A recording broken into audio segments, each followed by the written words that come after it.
Hello, my name is the Retro Gaming Goose, and welcome back to another episode in my NES series. And this week, I really want to talk about one of my favourite ever franchises, The Simpsons. I love The Simpsons, and I want to talk about their first ever home release console. This wasn't their first ever Simpsons game. The first ever Simpsons game was just called The Simpsons, and it was a beat 'em up game for arcade. You can get it on Xbox Live and the PSN, but it hasn't really been released at home, and that didn't come out till much later on. But just before I go into more about this game, if you could give the video a like, subscribe to the channel, it helps me out massively. It keeps me putting out videos, and overall it's what everyone needs for growth on YouTube. Anyway, back to the game. So the first Simpsons game released for home consoles was Bart vs the Space Mutants, which was released in April 1991, literally a month after the arcade version of The Simpsons came out. And I will just read you a quick list of all of the game or the platforms it came out on. Obviously, this is the NES version. It came out on Game Gear, Genesis, Amiga, Atari, Amstrad, Commodore 64, IBM PC, and ZX Spectrum. So basically, if you had a console in the 90s, you could play this game. And I used to play this game so much. I actually had the Mega Drive version when I was younger, and I used to play it all the time at my cousin's house. I had absolutely no idea what was going on. I can definitely tell you that. Even to this day, going back to it, I'm not quite sure what's going on. The story's pretty straightforward-ish. The aliens, space mutants, have taken over Springfield, and you have to destroy all of the purple things with spray cans.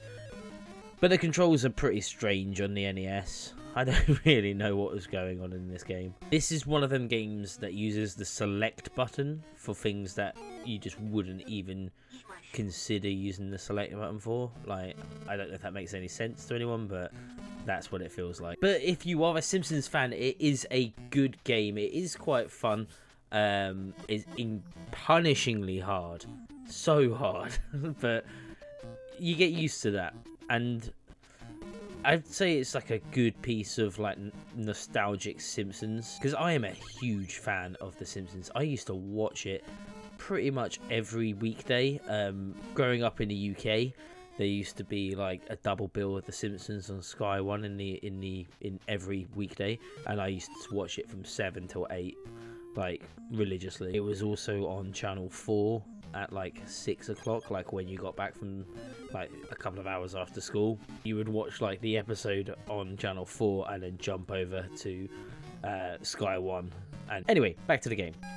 Now, the game was released, like I said, in 1991, and is in that weird era of Simpsons where they hadn't quite got the look down, so everyone looks a little bit too jagged and pointy for some reason.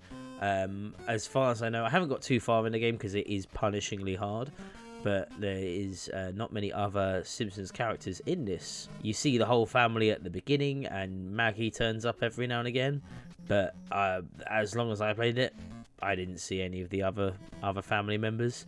If they are in the game, just let me know. I will eat my words. But overall, I would say, yeah, it's decent. It's just a fun, stupid Simpsons game. It's very nostalgic.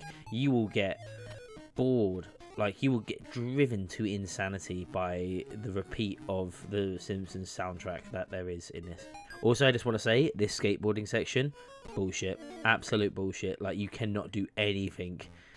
There's I don't know if it's I'm just crap at the game, or there's a delay in when you press the button and when you jump, because this is hard. It feels like it should be a coin operated game at this moment, because it just feels like it's killing you for no reason, and I didn't even know if it was taking down my lives. I don't know what's going on here, but then I realised that you could just slow the skateboard down, and even then. But yeah, that's it. That's me talking about the Simpsons game and how bullshittingly hard it is. If you have enjoyed the video, like I said previously, like the video, subscribe to the channel, because there's going to be plenty more retro gaming stuff coming out over the next couple of weeks. See you in the next video.